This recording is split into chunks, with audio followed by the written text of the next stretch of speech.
Remember that.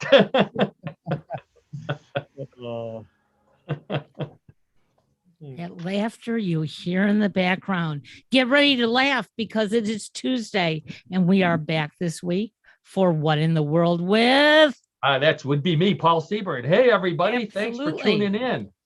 We are What in the World, your weekly weird news podcast, the place where you can come for an hour every week and have a good time. Here's some news that you won't hear anyplace else. Listen to us, laugh at it, which is what we try to do, and just get away from all that other the bad news, the political news, the business, the virus, all that other nonsense. We don't talk about any of that stuff here. And by occasionally I do. Sometimes it slips in a little bit, but so anyways, by we I mean myself, Paul Seaburn. I am the host. I'm also the editor and head writer at mysteriousuniverse.org, big paranormal site. You'll hear some stories that I've also done over there. You can also find some stories that I write about on Facebook. I'm all over the place. Google me, you'll find me someplace. That the voice that introduced us is Karen Hale, the producer and media mogul at newclevelandradio.net, which is our platform.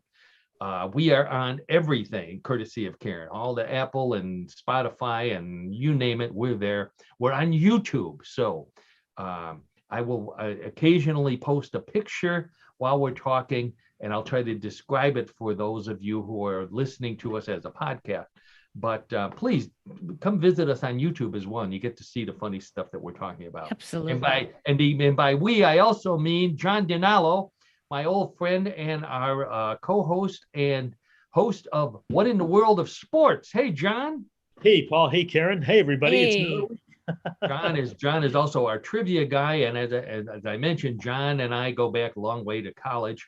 We have a lot of friends from high school. I was at my high school reunion this weekend, so I want to give a shout out here. I had to make notes. We have enough people listening that I had to make notes to remember them all. Of course, Tex Chicken Steeler Girl, who we talk about very regularly. Mark B. I'm not going to use any last names. Mark B. down in Austin. I had a chance to spend some time with him this weekend. Mark has been following us for some time now. So, hey, Mark, some new, Don T from our Bigfoot guy from Florida. He swung through town. A new Don J, Bill K, Kevin B. Those are all guys I went to high school with. Thank you for listening. Anybody else that I missed, send me a note and we'll mention you next week. Or if you don't want us to mention you, you don't want the men in black chasing after you or any of the aliens we might upset this week. But thank you so much. Thank you to everybody. Absolutely. Thank you. Please go visit newclevelandradio.net and check out some of the other podcasts that Karen has.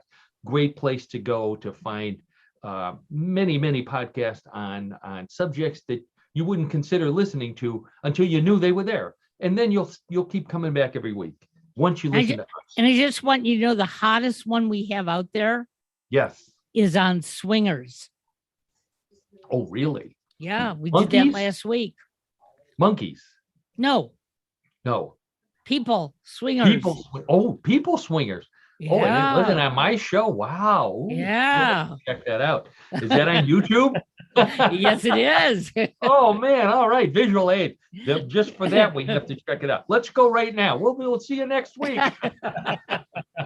We're kidding. I know you need some What in the World strange stories, and I've got some strange ones. This is our Halloween show. Halloween is in 6 or 7 days. I forget which. Sunday. Yeah. Today's Tuesday. So I've got some great Halloween stories here. We've talked about this before, people who date ghosts. This week, I've got some celebrities who date ghosts and space aliens. A ghost hunter who talked to Vlad the Impaler, who was the inspiration for Dracula. Interesting story. For John, I've got a Bigfoot story from Mount St. Helen in Washington with pictures, John. Okay. And for people of our age, a certain age, who remember the Jetsons and the flying car that we always thought in our lifetime we would ride in a flying car. Guess what? There's one that's affordable. and we're going to take a look at that. I Wow. think I have a video of that as well. Let's see, an Air Force officer who claims he saw a UFO, a flying saucer, attacking a missile, and he took a film of it, and he was silenced because of it. So a very interesting story for those of you, the little paranormal angle there. And then world records and more odd news and trivia. We try to stump John every once in a while. Strange sports. John has another wacky sport for this week. We'll just leave it at that and let him explain. So let's get right to it. Let's get into Halloween spirit. So I did a couple of stories this week on Facebook that were pretty popular for a wide variety of reasons on candy corn. Everybody's either most favorite or least favorite Halloween candy. John and Karen, let's take a vote. Karen, you like candy corn? No, thumbs down from Karen. Yep. Okay. John, how about you? No, I like candy corn, but I would not say it's my favorite by any means. Ah, okay. Hey, Karen, are we set up to do our pictures? We are. We are. Yes. Okay, good. Yep. All right. So I'm gonna put up let's see if I can do this here while we're talking. Candy corn, the national. I'll wait and put the picture up here. Everybody knows what it is. Okay, I'm not a big fan of candy corn. National Confectioners Association. This is the big trade organization for the candy people. Conducted a survey on candy corn. They found 80% of Americans say they enjoy eating candy corn at Halloween. 52% of them eat the whole piece at once. 31% start at the pointy end, which is the white part, and they eat that first. 17% start at the bottom, at the yellow part, and they eat that first. I prefer to leave the pieces whole because then when I throw them, they make a nice spiral right into the waste. Because who takes a tiny piece of candy already and then nibbles on it? Do you realize that the colors don't mean anything? The flavors are all the same. The yellow is not lemon. The orange It's all is not. sugar. It's all sugar. That's right.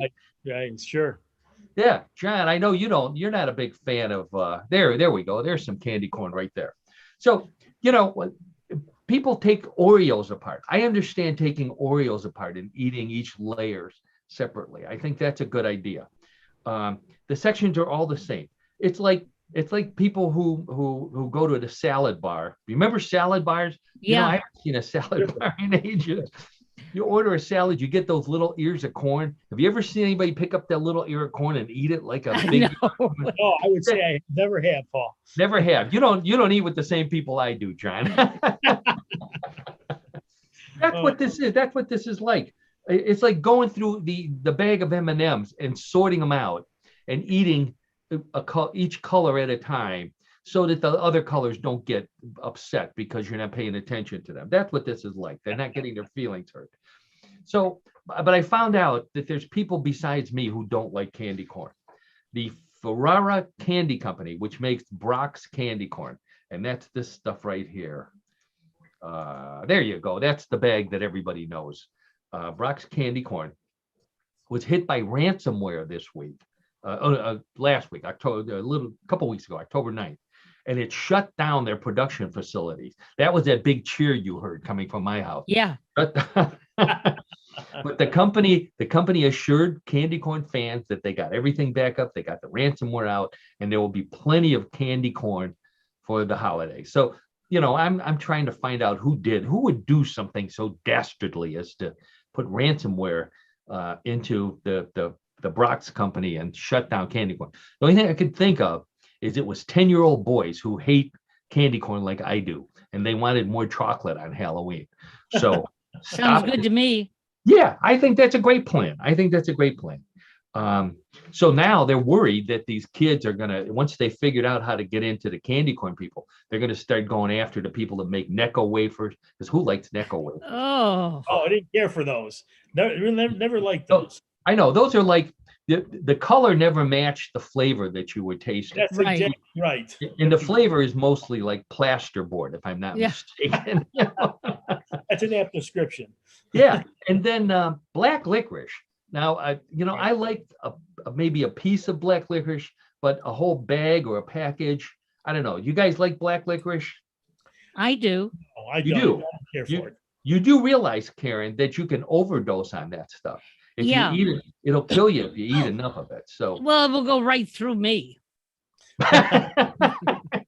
wait, that's a different podcast, Karen. Oh, okay. Okay. And then the worst candy, and I don't even think I haven't seen this in bags in a while, but they still refer to it, circus peanuts. You know, Oh, those yeah. big foamy things that I don't even think they sell them at well, there aren't any circuses anymore. But not only do they taste bad, but they're so light you can't even throw them very far. You throw one and it falls right at your feet, then you have to kick it, and they're just disgusting. Yeah, they sell them at BJ Sweeney's.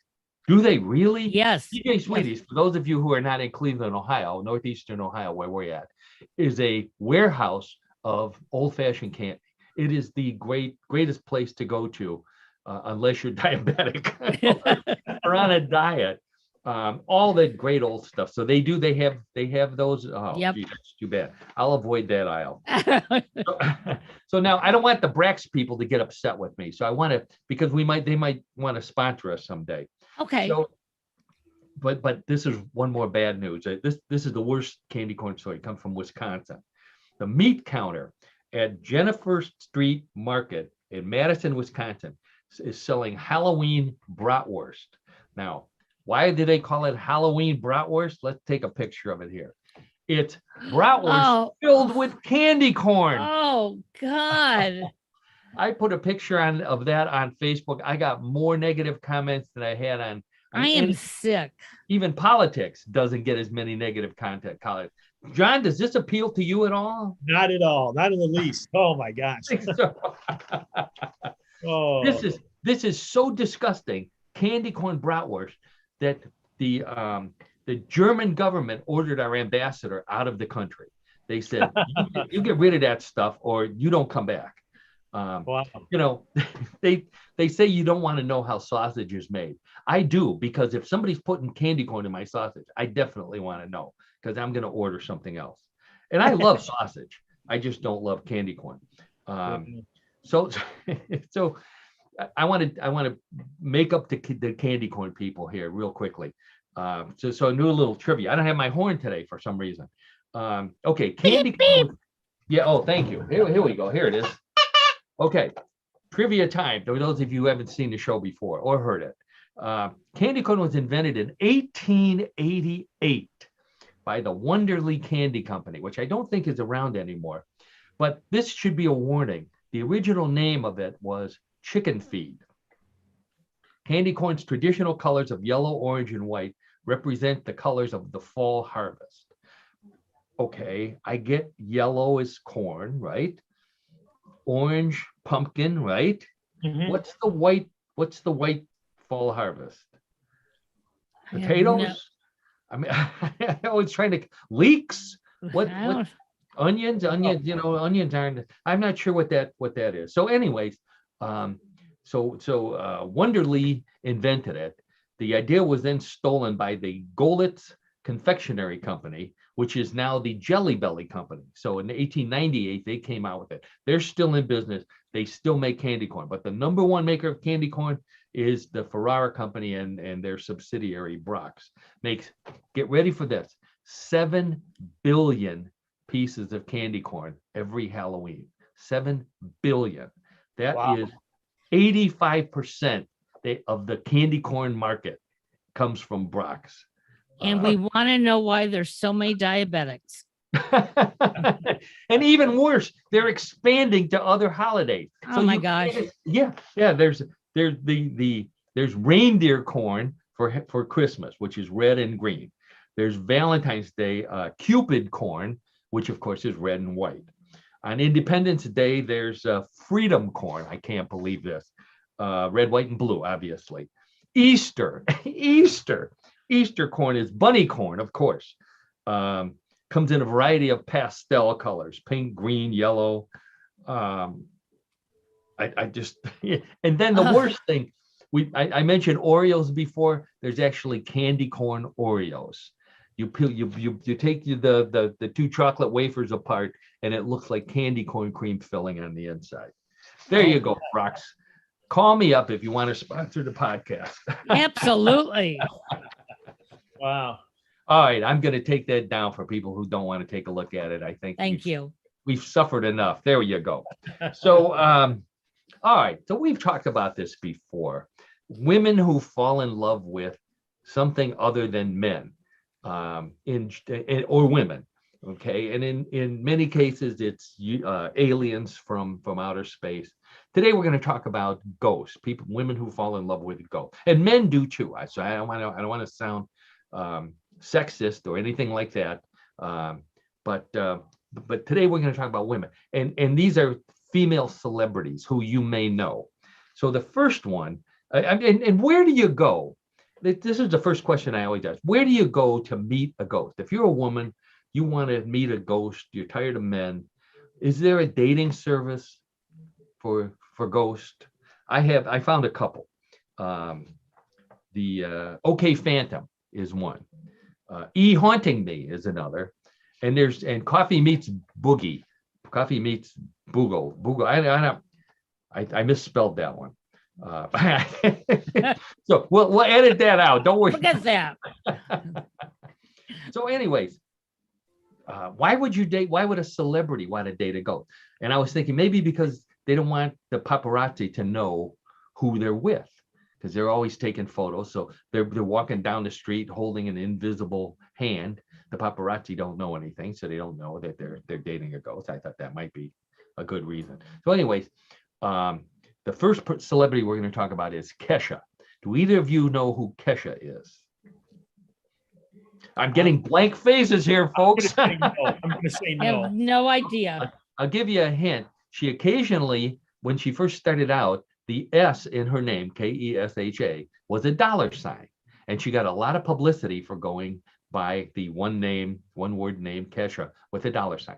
She's a rapper, and I think she's now an actress. Her big hit, John, I know you remember this song, Blah, Blah, Blah by Kesha.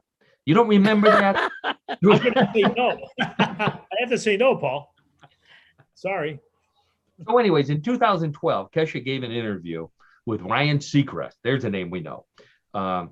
Where she admitted that she had a sexual encounter with a ghost.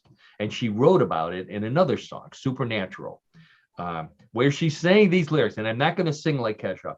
Come, take me in the night. I feel it in my blood. Want the darker side.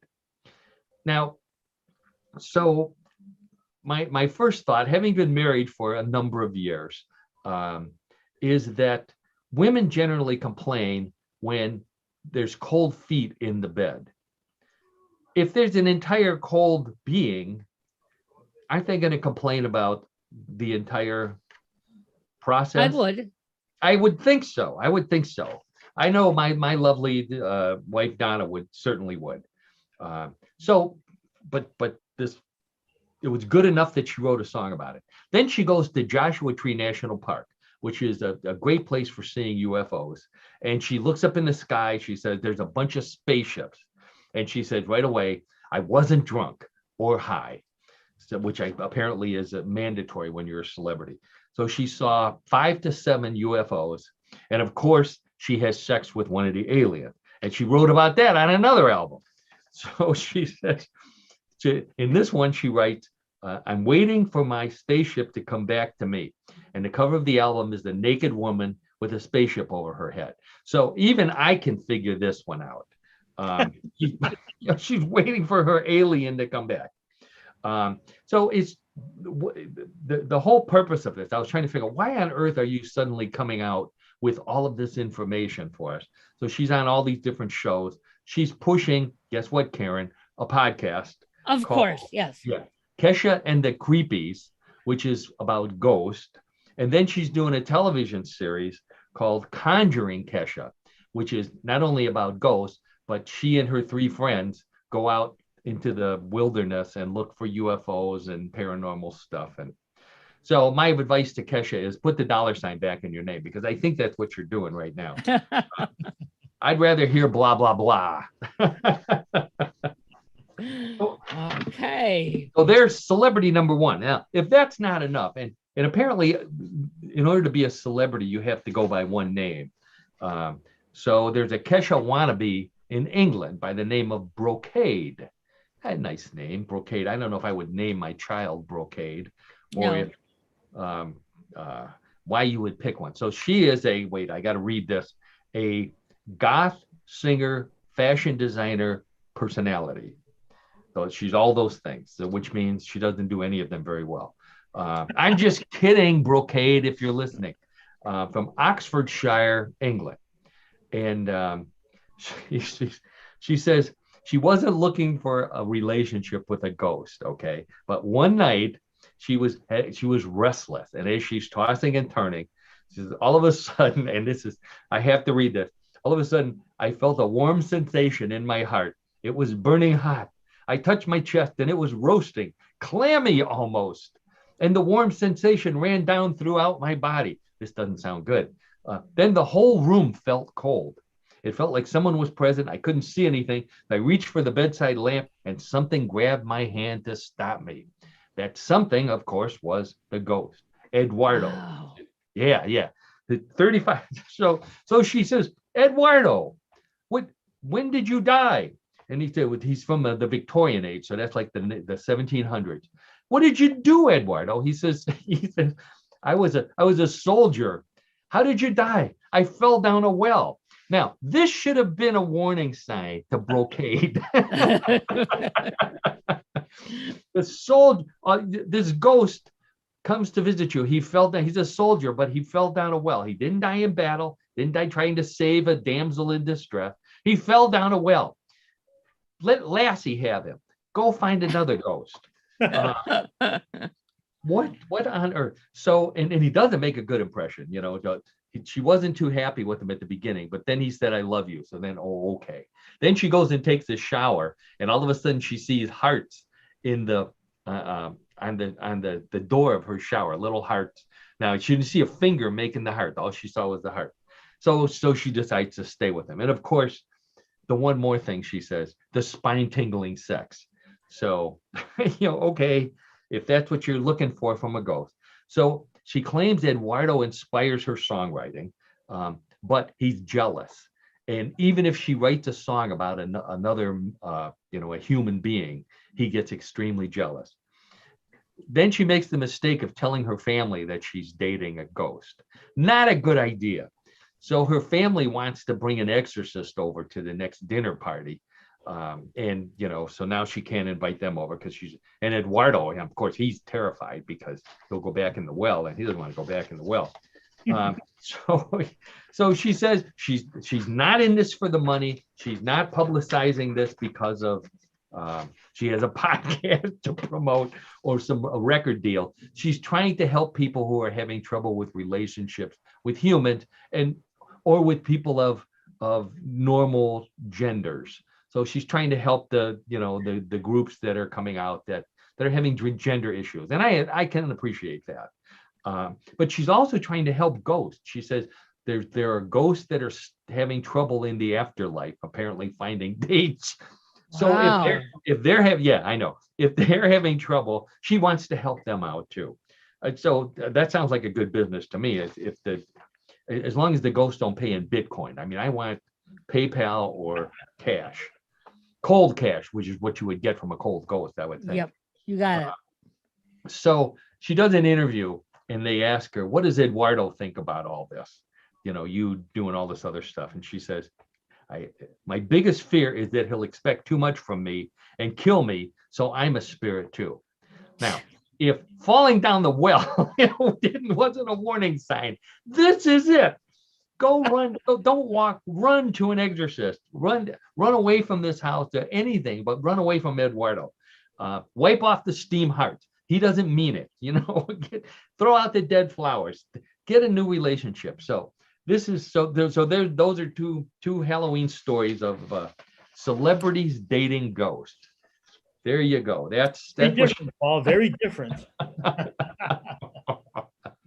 So now the kids don't dress up like goblins and ghosts and all the things that we used to dress up when we were kids. But I have a lovely little neighbor who came one year as a cup of coffee. Cup of coffee with a cookie hanging off the saucer. It was the funniest thing. Not scary, but Dracula. You never see anybody dressed as Dracula. So because people are afraid of Dracula. So this is a ghost hunting story, and we missed this. This comes from the 5th annual world's largest ghost hunt, which took place at the end of September. It's an annual event. We're gonna have to cover this next year. Yeah, let's get a sponsor. Yeah. Oh, definitely. Yeah. So they've got money. They've got money, Karen, because what they do is on September 25th, which is National Ghost Hunting Day, they send 100 paranormal investigators, ghost hunters around the world to the top ghost location, haunted location. One of them is in Ohio, the Mansfield Reformatory. It's a very haunted place in Ohio. So this ghost hunter from Tampa, Florida, Peggy McGuire is her name, which she's all excited. Where's she going to go? They send her to Bran Castle in Transylvania, which is allegedly where Vlad the Impaler, who was the inspiration for Dracula, was once imprisoned. So she's all excited. You know, this is the ultimate. I get to talk to Dracula. So she specializes in EVPs. An EVP is an electronic voice phenomena. What that means is she holds a little box with a battery in it, or maybe rechargeable, and she points it, she holds it in the haunted house. And if the ghost can communicate, the little box makes the voice come out. Okay, got that. Not too complicated. Then she also specializes in dowsing rods. Now, dowsing is, you know, where you hold the rods and you go looking for water. Well, people who look for wells out in the country do that. So she's all set. So she's got a little box with the voice in it, and she's got her rods, and she shows up at Bran Castle to look for Vlad the Impaler. Now, his actual name is Vlad, but his father was Dracul. So in Transylvanian, in Romanian, the son of Dracul is Dracula, which became Dracula. Oh, that's wow. But only the name that Bram Stoker took. Vlad the Impaler was famous for impaling with spears, not with his teeth. So, but anyway, she doesn't care. So she goes there with a couple other Ghostbusters, and they immediately start hearing voices out of the spirit box. So Dracul supposedly was Dracula was held there in 1462. So they start talking to him. So she's holding the dowsing rods in her hand. He won't talk through the box. So she holds the rods in her hand. In fact, I have a picture of one of these rods I'll put up. Oh, there's let me put a picture of Vlad up here. I won't leave it up there too long because I don't want anybody to get scared. So there he is. He's a pretty creepy looking guy. So she wants to talk to this guy. So she's holding a dowsing rod in each hand. She asks some yes and no questions. She says, spread the rods for yes, move them inward for no. So she says, is Vlad here? Yeah. And the rods move together. Then she says, was Vlad ever imprisoned here? And the rods start spinning. Then she says, answer yes or no, whether he used the outpost, the castle as a military outpost, and he moved it in for no. So he was imprisoned there. He was not, he'd never lived there. And I think I have a picture of some dowsing rods here. This is one form of dowsing rod, a little different than the two rods here. So I was kind of disappointed she didn't ask him for a date. I thought, you know, Vlad the Impaler, maybe he's the other kind of impaler. I don't know. That would, John was paying attention for that one. Yes, I was. So she goes home. That was all she got out of Vlad. So she goes home, and the Tampa newspaper, Tampa Bay Times, asked her if she thought she was really communicating with Vlad the Impaler, and she said, yes, I think it's a good possibility, which doesn't necessarily mean yes, she was talking to him. Just because the rod moved the right direction doesn't prove that he was imprisoned in Bran Castle. Most historians think that he was actually held someplace else in Budapest. And if he didn't move the dowsing rod, this is what I would have asked. Well, if you're not Vlad, who are you? Some other ghost. And why would a ghost lie and pretend to be Vlad the Impaler? Do you get a better pay in the afterlife? I don't know. So you can see a video. If you Google her name, she's got a video of the whole thing happening. So my point is, some people get excited about things that we don't. Talking to Vlad the Impaler, better known as Dracula, got this lady all excited. She didn't want to date him. She didn't want to date a ghost, but she thought this is the greatest thing in the world, talking to one of the greatest mass murderers in history. So anyways, all right. Now, I know John's been waiting to hear about Bigfoot. He doesn't care about ghosts and UFOs. Absolutely. Bigfoot. He wants to hear about Bigfoot. That's right. Bigfoot it is. Bigfoot it is. Okay, so this story comes from Mount St. Helen. And I had a talk with our friend of the show, Don. And he was in the woods. I don't know if he got close to Mount St. Helens this year, but he has hiked Mount St. Helen. And he has heard the knocks that Bigfoot makes. He has actually heard something that he swears was Bigfoot pushing a tree down and then running across the stream. And Don couldn't chase after him because he was holding his dog back. But no videos, John. I always point out to Don. Of no course. videos. There's Yeah. Paul Seaburn. So anyway, there you go. So this lady is hiking on Mount St. Helens, and I'll show you what she found. Not a dowsing rod. No, that's not it. There we go. Okay, so she's hiking and she photographed 3 huge footprints. Wow. That she thinks were made by Bigfoot. Now that if you almost looks like a heart. A heart? Yeah, if you What really kind of- look what- at it. Karen, I think your husband must buy you discount Valentine's Day candy because heart boxes don't look like that. Well, the way I'm looking at it, yeah. You think it looks like a heart? Okay. Well, because there's to the left of it, you see the toes, but to the right, there's like a. Never mind. I see a heart. Okay, Karen, that's all right. Karen, John sticks up for Karen. Way to go, John. Okay. So this lady measured it, and that footprint is 21 and a half inches long, 21 and a half inches. And it doesn't, if you take a look at it, there's no claw prints. So everybody said right away, this must be a bear. There are no claw prints in that whatsoever. I'm going to show you, this is a picture of her hand next to it. So you get an idea of the size, but you can't tell just by looking at it that it's 21 and a half inches. What she did, she took out some dental floss and she measured the dental floss. She strung it over the footprint, and then she tore off the end. So she had exactly the measurement. Then she went home and she measured the dental floss and it measured 21 and a half inches. Very good. My question to her is, who hunts for Bigfoot with dental floss? What he did, Paul. Yeah. What you can't, you look at his feet are 20 and a half inches long. You can't trip him with dental floss. What, the only thing I could think of is that maybe she thought she could get on his good side, walk up to Bigfoot and say, Bigfoot, I think you have some spinach in your teeth. Here, let me floss them for you.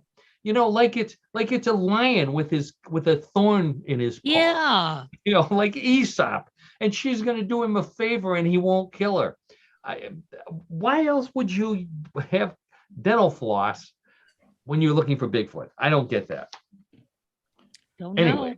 So there you go, John. There's your Bigfoot picture of the week. I must say, John, it's a very clear image. That's a clear image. You are right. And I still say it looks like a heart. Looks like a heart. Okay, we'll go with that, Karen. We'll go with that for you. All right. So, this is just a nonsense story for us here. Let's see how we're doing on time. This one comes from England. So this is for my friend Tex Chick and her high maintenance import husband, who is from England, as she likes to talk to him. So this comes from I don't know the city, but I'm going to show you the picture here. A British baked bean fanatic, and that doesn't do justice to this guy. He has baked bean paraphernalia all over his house. He loves canned baked beans. And in England, the number one baked bean is Heinz baked beans, not Campbell's like we have in the United States. I've had Heinz. I like Campbell's better. No offense to all the English people listening.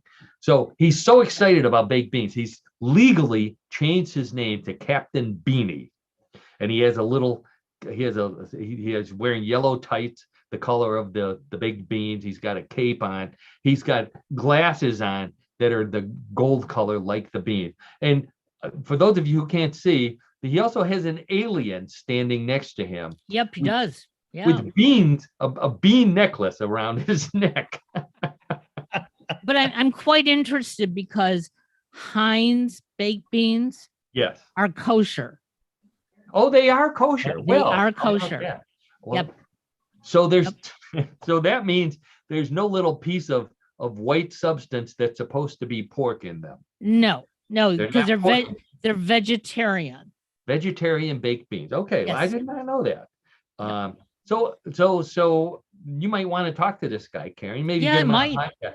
Because if you notice, he's sitting in a casket that is covered with I noticed baked beans.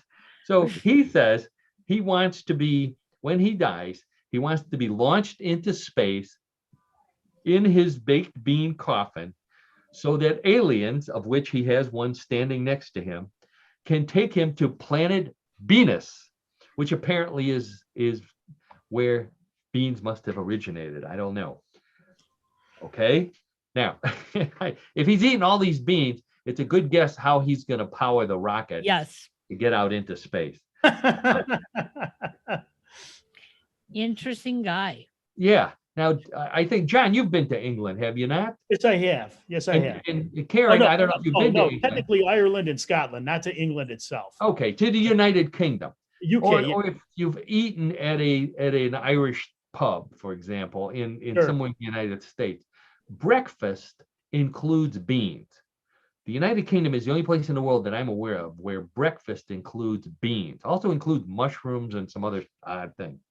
I believe that someone misunderstood when they were asked, could I have a hearty breakfast? And they brought them a farty breakfast instead. Long way to go for that one, wasn't it? Hey, Paul, two quick questions. Sure. The Captain Beanie, what is he holding in his left hand? He's holding in his left with arms left and hand. legs. Okay, it's a can of beans with arms and legs. Right, Apparently, he must have kept it in the refrigerator too long or something, and they started reverting back to their natural state. Yeah. but then the picture of the can of beans above the mantle. Yes. Beans is spelled BEANZ. Yeah. Or S. It's like not. What is that supposed to be? A Z? Heinz beans? Okay. Yeah. Oh, it is, Karen? It's a Z. Yeah. Okay. Well, because he also has some with S's on them too. Right. We're analyzing this way too much, I think. But here's the lid of the coffin says RIB Captain Beanie, which means rest in beans, not rest in peace. That's what I figured. Rest in beans. Oh my Lord. All right. So one of the most popular stories I put on Facebook this week comes from Orkin, which is I'm going to take that down here because we don't want to be looking at Captain Beanie here. Comes from Orkin, the pest control people. They did a survey of the rattiest city nationwide. So that's the city with the most rats. Just between the two of you, take a guess. What city do you think is the rattiest in the United States? New Karen? York City. New York City. John, how about you? Apologies to people who live there. Gary, Indiana. Gary, Indiana. Wow. Oh, Wow. That's out of the blue right there. Out of the, we'll say blue. Chicago. Believe it or not, the Orkin people say Chicago has the most rats of any city in the United States. Beat out number 2, Los Angeles, of all places. I thought that was a surprise. Number 3, Karen, your choice, New York City. Number 4, Washington, D.C. Number 5, San Francisco.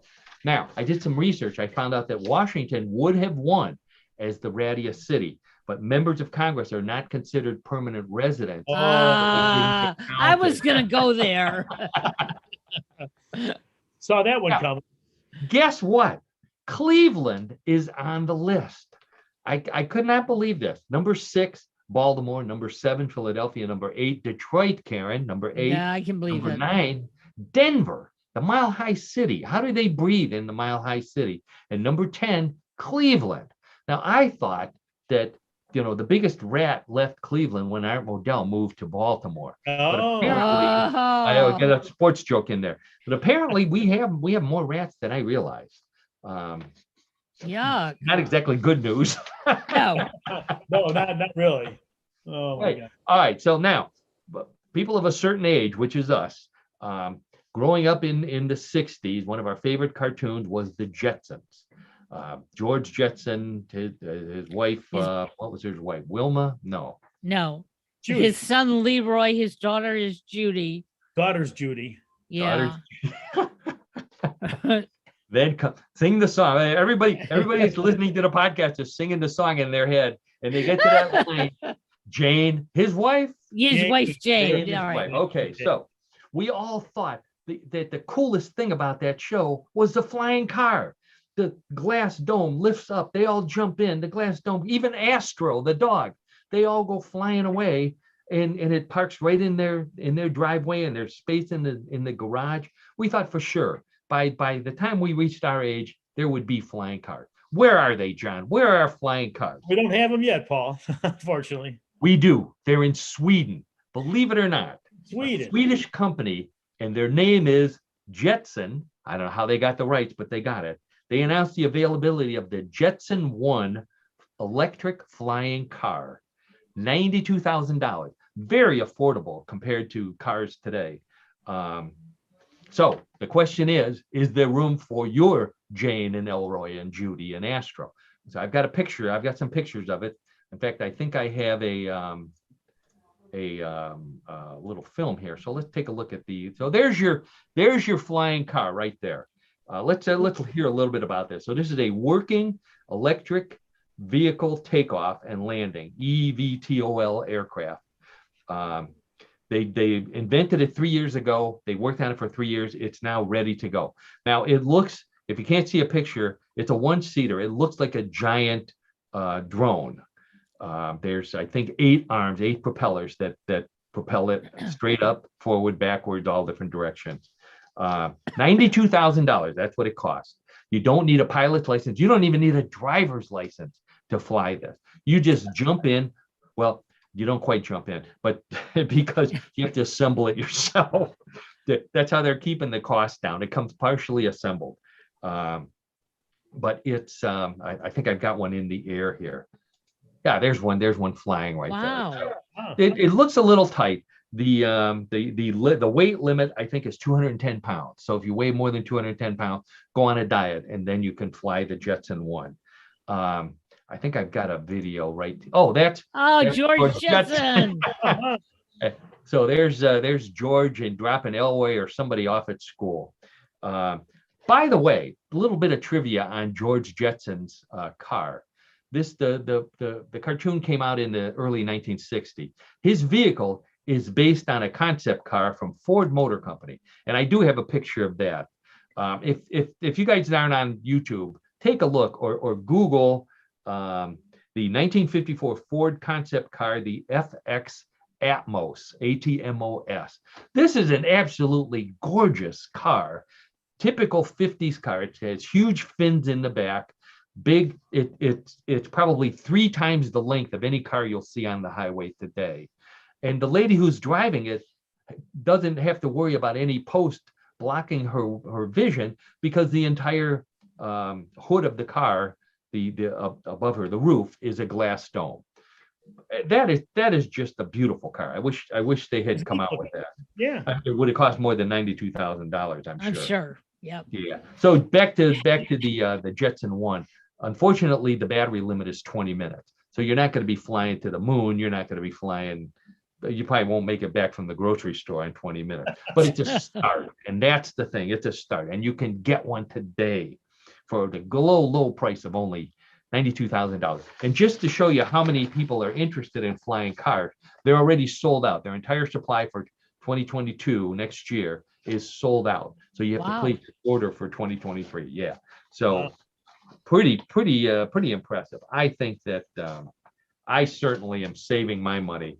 Every paycheck I get from What in the World, I am putting in the bank. And one of these days, I'm going to own a Jetson One flying car. Yes, you will. A good goal, Paul. Well, it's good to be goal oriented. Yes. Yeah, the goal oriented. Thank you, John. John is my motivational coach right here. He is also the host of What in the World Sports. What in the world is it? What in the world of sports? I think it's What in the World of Sports. I must have left a word out there. We're trying to shorten the show, so we're cutting out 2-letter words. Yes. So we're not going to be saying and of and it anymore. Good luck trying that. So anyways, for those of you who haven't heard the show before, every week I ask my buddy John DiNallo to find us a sport, an unusual sport that people haven't heard of from somewhere in the world.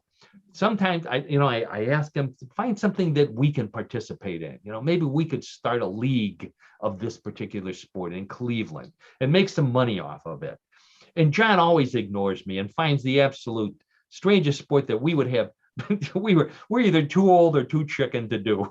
And so That's exactly right. That's exactly right. I'm not going to say what it is this week. I do have some pictures that I'll put up for John. But why don't you tell us what you're talking about in What in the World of Sports this week? I'll be happy to, Paul and Karen. So the sport this week is Vielleppen, which is an athletically demanding sport that originated in the West Frisia, Friesland area of the Netherlands. The Netherlands. What was that again? Say it. It's called Vielleppen. Vielleppen. And means fire leap. That sounds dirty, John. I'm sorry. Well, Vielleppen. Okay, so it's in the. I'm sorry, I'm interrupting you like crazy here. It's from the Netherlands. Let's get to that point. I think I have a picture of it. Once you go ahead. So how do you play this game? Well, let me explain. It means fire leap, but a better way to describe it is pole vaulting over canals. That's right. The goal of Vielleppen is to vault as far as possible from the starting point while crossing over a water canal. Now, pole vaulting over canals. You heard it here first, folks. Now, Vielleppen is a sport that was born out of necessity. The need to get over the many canals that crisscross the Netherlands. Farmers began to practice when they decided there you go. That it would instead of going around the water, they would just simply jump over it.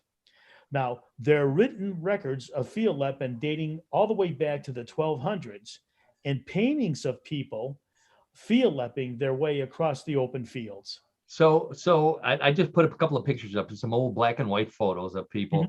Mm-hmm. The two guys jumping over, it looks like they're either a canal or a very wet field. The poles look more like tree branches. They don't even look like poles. Well, they were wooded, and I'll explain how they've evolved over time. Okay, and then this lady here, she's on a wooden pole, so that's a little closer to what John is talking about. And I know, Karen, you kind of gasped when you saw this guy over here. Yeah. So these poles today are long, and I know John's going to give us some measurements on them. So how are we going to play this sport, John? Let me explain. So, but going back to the Dutch again, they're a competitive group of people. So they hosted the first Vielleppen competition back in 1767. So it became a competitive sport of people competing against each other to see who could go the farthest distance, over the canal. Now, bridges over canals reduced the need for Vielleppen as a method of transportation, but the Dutch loved doing it so much that in 1975, they turned it into a formal competitive sport. A participant is called a Viellepper. And to start, the Viellepper starts as fast as possible, 50 to 65 feet towards a canal. When they reach the canal, they grab a hold of a large pole or pole stock, as it is in Dutch, and push it into the muddy water. Relying on brute gravity and force, the Viellepper then rapidly climbs and attempts to control the pole in midair as it begins to swing for the opposite side. So John, I know, my original impression of this sport was kind of like this picture here, where the person is carrying a pole maybe about the size that pole vaulters use, and Yeah. they just stick it in the ground and Mhm. they swing themselves across. But the poles that you're describing are much longer. Well, And yes, the ones that Yeah. are produced now are much longer, and they're made of better material. Let me give you a little history. okay. So, anyways, so the pole or the pole stock has a round, flat base to prevent it from sinking into the muddy bottom of the canal. In the past, That'd be a good poles video. were first made of wood, as we see, then aluminum. But today's poles are made of lightweight carbon fiber. While we all know that size does not matter, that's not true for this sport. The size of the pole ranges from 26 to 42 feet. 42 feet. Okay, so I'm going to describe this for those of you listening. 42-foot long pole. So it looks like what they do is they they stick the pole into the canal so it gets stuck and it's kind of halfway standing, and then they climb to the top and like they're balanced on it and they sway in the other direction, and as they start to sway to the other side they slide back down and somehow land on the dirt on the other side and they win the competition. Is that That's exactly right. That's exactly how it works. Okay, now here it is. It's speaking Okay. in field leaping. The other thing that matters is where the field leaper lands. When a competitor clears the canal and lands on the bed of sand, the chance is the only thing, the distance is the only thing that affects the score. So it just So- depends how far he goes. So Now, from the point they lift their feet until the point they land their feet on the other side, that's the exactly measurement. right. That's Now, it. unfortunately, This is- sometimes by the way, this is a female sport too, Karen. This is a yes. nice lady over Not there. for this female. Now, unfortunately, for some of the field leapers, they don't make it over the canal, and they not only somehow Like this guy. fall into the water, and that's by still going forward, or they can even go backwards and they could fall back. So, the goal obviously is to get on dry land and be able to make it over the canal. Now, so how far is a far jump? I was just going to ask that, John. How far can you go with this? When field leaping began, these leapers would jump around 33 feet. But thanks to fitness and changes in the pole material, the world record distance for field leaping is now 72 feet It looks like we and froze. inches, held by Jacco de Groot from Utrecht, Netherlands. Oh, I remember him. And the woman's record is 57 feet 8 inches, held by Marit van der Wel from Friesland. Not bad for a run, climb, and jump. So it's 3 steps. And that's what we're watching. I've got a little video here, and Karen, that's just the way I described it. He climbs up the pole, and somehow gravity pulls him over. It's amazing. He's got to be strong. They say brute force and gravity, except for that. This is I was in college. I did that. That's me doing the field right in the water. Leper. Yeah. In closing, there are over 600 registered jumpers in the Netherlands, and field leaping clubs are springing up, so to speak, up all over the world. There's not much money in vaulting across canals, but if you do a dance on the pole, you could make a bundle in tips. I'm sure I you could. think so. Yeah. I think I also have a video of John in college doing this. This is me explaining to John. I show John how to do it. Okay. And then here's John. Okay. He paid real close attention and falls right in the water. Oh, John. It was a very wet day for me, unfortunately. It surely was. I can understand only in the Netherlands or maybe Venice where there's canals would you even think to do something like this. But the most interesting thing is that they're still doing it, right? And that's kind of cool. Well, it's interesting. It started from necessity, as I indicated, that they needed to do that so they could, instead of walking through the water, they needed to get over the water. Right. They were walking or whatever. So they said, well, let's do this, and actually let's turn it into a sport. It goes back to Sure. What could possibly go wrong? except getting wet. And of course, God didn't come down and split the water in half. No. No, It had to be even worse in the old days because they're running in wooden shoes. Oh my gosh. Yeah, you fall into the water, your wooden shoes get stuck in the mud. This Sure. could be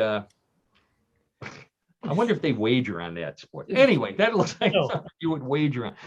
John, once again, possibly the weirdest sport we have had in quite a long time. It's right up there. It's right up there, Yeah. folks. I commend you, John, for being able to pronounce all those Dutch names without flinching. Field Leppen and the Field Lepers. Yeah, right. In the field leper, yeah. I would have just given up and given it a new name. So anyways, thank you again, John, for our What in the World of Sports for the week. When we come to the end of What in the World of Sports, that means we have one more thing to go, and that is everybody's favorite What in the World game, Bluff the Co-Host, where I read 3 stories very similar to the ones that we've been talking about all afternoon, with the twist that not all of them are real. Some or all may be bluffs. And it's up to Karen and John and you at home listening on the podcast or on YouTube to figure out if the story is real or a bluff. So wagering is allowed. Place your bets now. John and Karen, hands on the buzzer. I'm going to tell you that we have it's a food theme this week, a food theme. So get ready for story number 1. With so many hunters giving up the sport and no longer bringing in animals to be stuffed, a taxidermist in England is staying in business by offering his services to pet owners. While he's always stuffed a few deceased dogs and cats, the real money these days is in stuffing the dead mice, birds, snakes, squirrels, and other creatures their pets bring home to their owners. Not a day goes by without at least one proud cat owner dropping off a rodent their cat hunted down.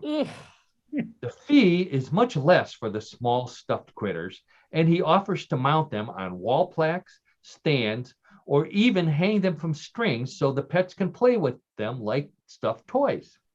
He claims catching the critters to stuff actually keeps pets happy and in good shape. At least that's what he tells his customers.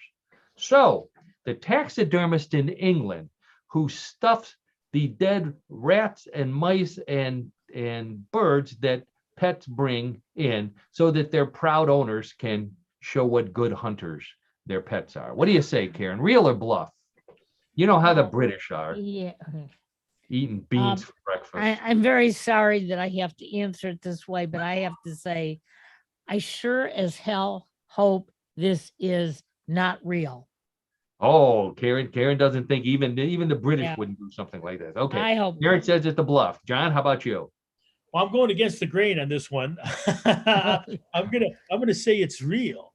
I'm gonna say it's real. It's a true story. I know a lot of cat owners whose cats bring things home all the time, and the cats are so proud of them. Okay, so Karen says it's a bluff. John says it's real. Let's check with the judges. It's a bluff. Way to go, Karen. Okay, way to go, Karen. Okay. All right, so 1-0, Karen. John, get ready. You can come back in this one. This is a sports one, by the way. Okay. So story number 2. Men in China who find cockfighting too bloody and distasteful are turning to an old sport using creatures no one but lizards really cares about, crickets. Cricket fighting is over 1,000 years old in China, but the recent modern revival hardly resembles the old sport played by bored farmers. Good trained fighting crickets can cost up to $400 each, but the real money is in the wagering that goes on during the matches. 2 male crickets of equal size and weight are placed in a glass ring to do battle in front of a referee who declares the winner based on the number of attacks or if one cricket ends up with its legs up in the air. The fighting crickets are fed special food to keep them in shape, but many matches are won by Rocky Balboa amateurs caught in the field outside the match. All fighting crickets are males. As always, the female crickets are only allowed to carry the cards with the round numbers on them. Okay, so fighting crickets in China. A real sport or a bluff, John? What do you say? This is one where I pray it's a bluff. You wouldn't wager on fighting crickets. Okay. No, no, no. All right. Karen, how about you? Real or bluff? It has to be a bluff. Has to be a bluff. Okay. Has to be. Karen, both of you. So you both agree at the bluff. Let's check with the judges. Place your bets. That's real. A real sport, My cricket God. fighting. 1,000-year-old sport. Yeah, they're bringing it back. Oh yeah, $400 crickets. There's a picture. If you Google it, they lined up the crickets and they have little tiny bowls, like little tiny dog food bowls. Oh, geez. Special food that they feed these $400 crickets. Yeah. Okay, so let's check with the score. Karen is still ahead 1-0. But as you all know, John can come back and win. Can. Points are doubled in round number 3. So let's take it away with this third story. Concerned about the lack of attendance, which is hurting its revenue while making its fish depressed and lonely, an aquarium in South Carolina solved both problems by having its staff carve pumpkins underwater in the tanks while visitors and the fish watch. Air hoses and oxygen tanks are provided for anyone who couldn't carve and hold their breath at the same time. And the carved pumpkins were judged by kids in the audience for originality, scariness, and most likely to be mistaken for a fish. The carved pumpkins were then left in the tank for the fish to swim around in until the sharks showed up and thought they were real but ugly swimmers. So the aquarium in South Carolina that's trying to get more visitors, especially at Halloween, by having their employees carve pumpkins underwater in the fish tank. Real or bluff, Karen? What do you say? Hey, that could happen. I'm going to say real. Okay. Karen says it's real. Pumpkin carving underwater. Sounds like another sport for John. Yeah. What do you say, John? Real or bluff? Oh, I agree with Karen on this one. I think it's real. I could see people doing that and trying to be able to get more attendance by coming up with this different wrinkle, so to speak. Yeah, I'm going to say it's real. Different wrinkle, which you would be after carving a pumpkin underwater. True. You would. Yes, you would. All right, so both John and Karen say that's a real story. Let's check with the judges, and the judges say give the points to John and Karen that was a real story. So both of you, Karen's winning this week. Congrats, Karen. Yeah, thank you. Karen, Thank 3-2. That's Karen wins again. John, I know what's going to happen now. I'm going to get a call from John's wife. Would you please give him the answers? He's upset. Well, some things are inevitable. That's right. No, the lovely Annette wouldn't. She likes to watch John suffer. So like all of our lovely wives do.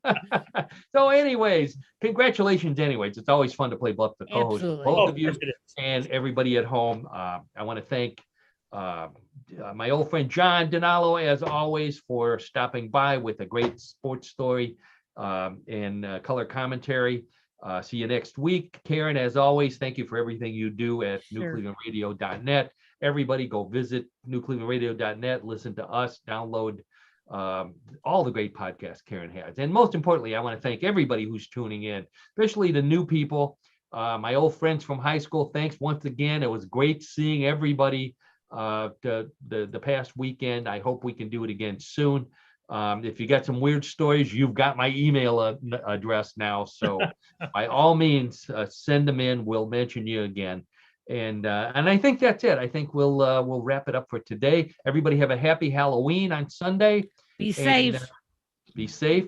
Don't eat too much candy. Stay away from the candy corn and the licorice. And we'll visit you again next